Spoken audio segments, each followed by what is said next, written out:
You already know what it is. Busy Bone, Bone Thugs in Harmony. It's finally time. December 2nd, versus at the Palladium against 666 Mafia. Finna fuck you devil worshiping niggas the fuck up. Before we even get started, you ugly motherfuckers ain't finna be mocking me while I'm on motherfucking stage. Like straight the fuck up. Nigga, suck my dick. And gangsta boo. Suck my dick. What the fuck? You a hater. Busy Bone, you a hater. You must didn't take your pills. You weirdo ass nigga. Fuck wrong with you, bitch ass nigga.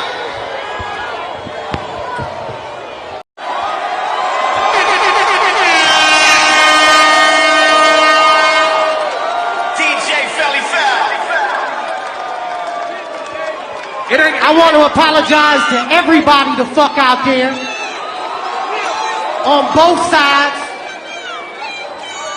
I'm not trying to fuck this shit up. Pardon me.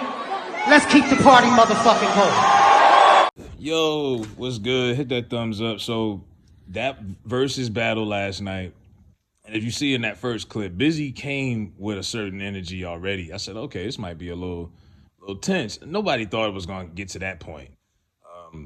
Now, they've been doing verses for over a year and a half. You haven't seen anything like this. They had to go on a commercial break at one point last night. Honestly, I'm disappointed a little bit, as entertaining as it was, because all of these cats is over 45. Let's be for real. Can't really get on the young boys about their behavior when we got OGs out here acting like this. But when you got a competitive nature and then you got alcohol involved and God knows whatever the other drugs people is on, and if you follow Bizzy Bone the last few years, it's clearly we all know Bizzy ain't sober, far from sober. Some of the stuff he's done in past interviews will tell you that, but I wasn't surprised. I mean, if anything, I'm surprised it actually took this long and versus went this long without having this. Because like I say, when you got all these rappers coming out with all these drugs and all this stuff, and alcohol is involved, Ciroc is sponsoring the show, you got 100 people on stage.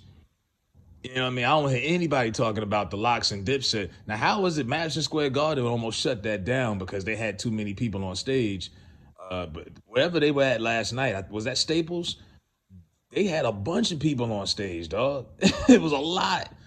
And Bizzy, but the line that would cross the line was when Juicy J said what he said. Because even though Bizzy Bone got out of character and really initiated the whole thing, for me, it was Juicy J. When Juicy J said, suck my dick, when he said SMD, that was a rap. You know what I mean? When you a kid, you know, teenagers, we joking around. We used to say suck it, the DX thing back in the day. But when you a grown man, that's like the unwritten man code. Like, you don't say suck my dick to another man unless you really ready for that smoke. Because if I tell another man that right there, I got to be prepared for anything. I can't be surprised by how his reaction is. Rather he want to punch me in the face, or rather he want to pull out his gun and shoot me. You know what I mean? Like, people take that shit is serious, man. That's one of the lines you don't cross. And nobody got hurt, obviously. Like I say, it was kind of like, looked like they were slapboxing the way they kind of went at it. But it was entertaining, but it's kind of embarrassing because the young generation looking at this like, really? Like, some people like, man, y'all old niggas, it was past y'all bedtime. Y'all was cranky. All kind of shit. Like, this is ridiculous, bro.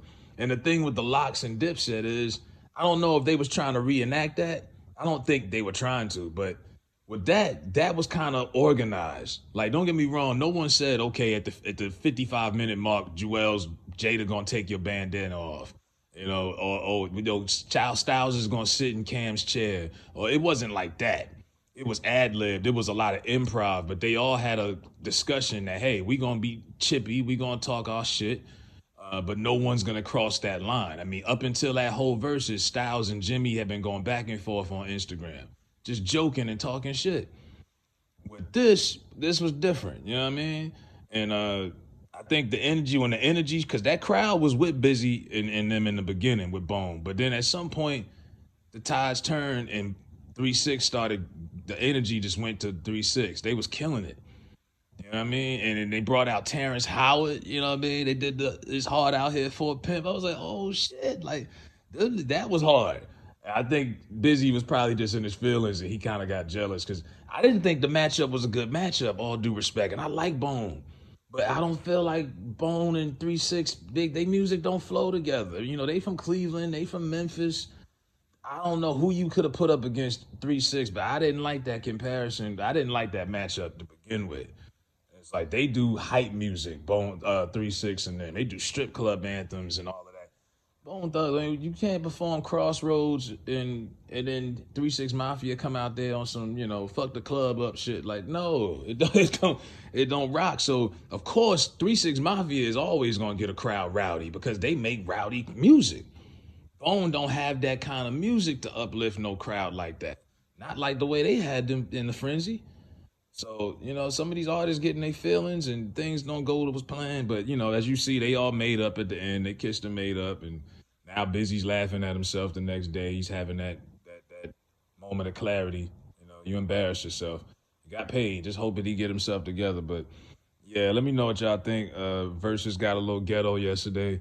uh, it just kind of felt a little Soul Train. Not a Soul Train, Source Awards kind of like, you know what I mean?